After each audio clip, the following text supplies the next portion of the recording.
Hola amigos. Cuando pensamos en guerras, imaginamos frentes definidos, ejércitos con banderas, invasiones claras, pero el imperio ruso, el moderno, el postsoviético, el que finge haber muerto en 1991, tiene un estilo distinto, un estilo más sutil, más oscuro, más eficaz. Georgia, entre 1991 y 1993, fue el lugar donde ese estilo se reveló. Un país naciente, lleno de entusiasmo democrático, y un Kremlin que lo miraba como se mira a un hijo que intenta escapar del control de su padre. Este no es solo un conflicto más del caos postsoviético. Es el primer escenario donde Rusia aprendió a quebrar un país sin declararle la guerra. Y ese aprendizaje lo llevaría después a Moldavia, a Chechenia, a Ucrania, a Siria, a Malí, a Sudán y a todo lugar donde pudiera sembrar dependencia, miedo y protección. Vamos desde el principio.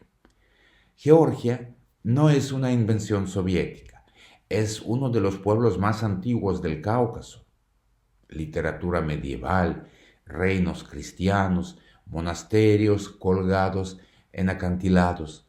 Un país que sobrevivió a persas, árabes, otomanos y finalmente al imperio ruso que la anexó en el siglo XIX. Cuando llega 1991, la independencia no es solo un acto político, es una redención histórica.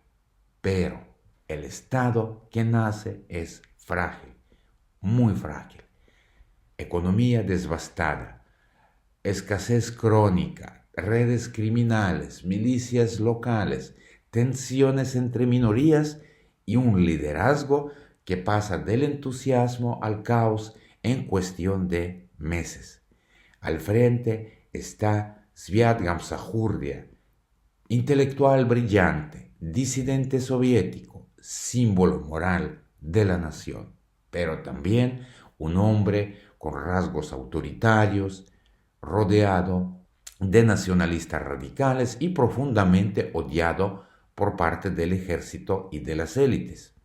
Georgia es un país que quiere volar, pero que todavía está atado por todos lados y Moscú, que observa todo desde el norte, huele la sangre. Finales de 1991. La URSS colapsa, las repúblicas se dispersan y en Georgia las tensiones internas llegan al límite. Milicias armadas como la Guardia Nacional de Tengiz Kitovani se rebelan contra Gamsajurdia. La capital Tiflis se convierte en un campo de batalla improvisado. Durante semanas, el centro de la ciudad se llena de edificios destruidos, autobuses quemados, barricadas, francotiradores, civiles atrapados, electricidad interrumpida, hambre y miedo. Un periodista de Reuters describió la ciudad de aquel entonces de la siguiente manera: Tiflis huele a pólvora y a pan quemado. No hay gobierno, solo hombres armados y cadáveres en las esquinas. La guerra civil estalla. En enero de 1992, Gamsajurdia es derrocado y huye hacia Mingrelia. Justo entonces aparece un hombre que suena familiar a Moscú, Eduard Shevardnadze, el exministro de Exteriores de la URSS. Occidente lo ve como moderado, Moscú lo ve como manejable, Georgia lo ve como la única salida en medio del caos y Rusia decide aprovechar. No estamos hablando de una intervención oficial, no hubo un anuncio, no hubo una declaración de guerra, hubo algo más eficaz: presión militar, caos calculado y manipulación permanente. Ese es el patrón que Rusia perfeccionará después. Rusia vende armas a todo. Vende armas al gobierno provisional. Entrega armas a las milicias que lo combaten. Y Rusia entrega armas a los separatistas de Osetia del Sur y Abjasia. Esto no es neutralidad, es diseño. Quién gana y quién pierde no importa. Lo único que importa es que todos dependan del Kremlin.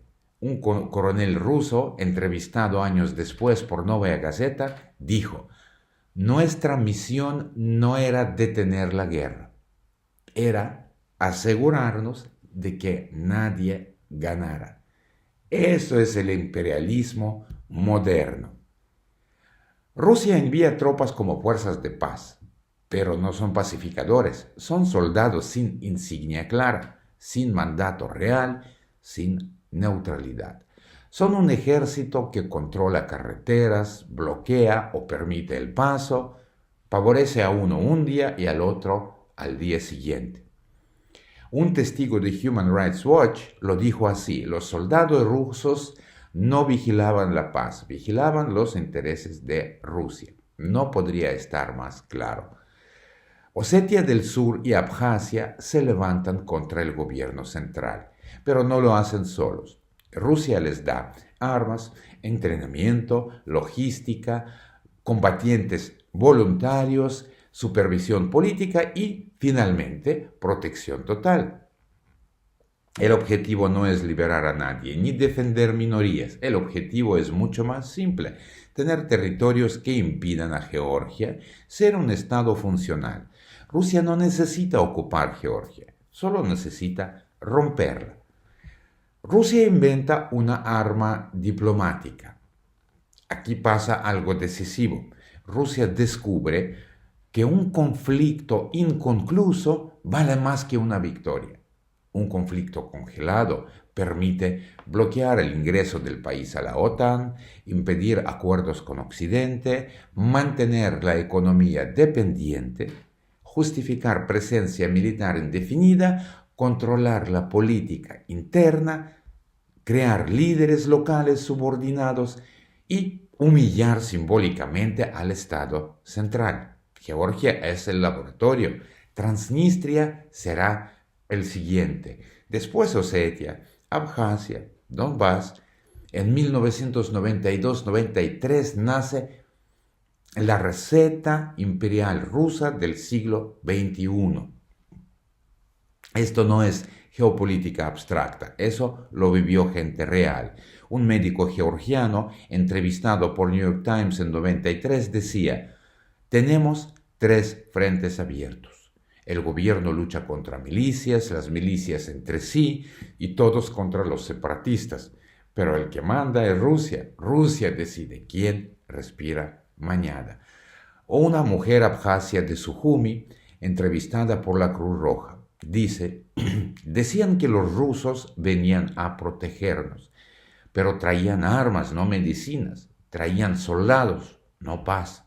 Y de pronto la guerra ya no era entre georgianos y abjasios, era entre nosotros y Rusia, que jugaba a dividirnos. Y tal vez el testimonio más breve, el más honesto, recogido por un periodista polaco: no sé quién dispara, pero sé quién quiere que sigamos disparando. ¿Fue colonialismo?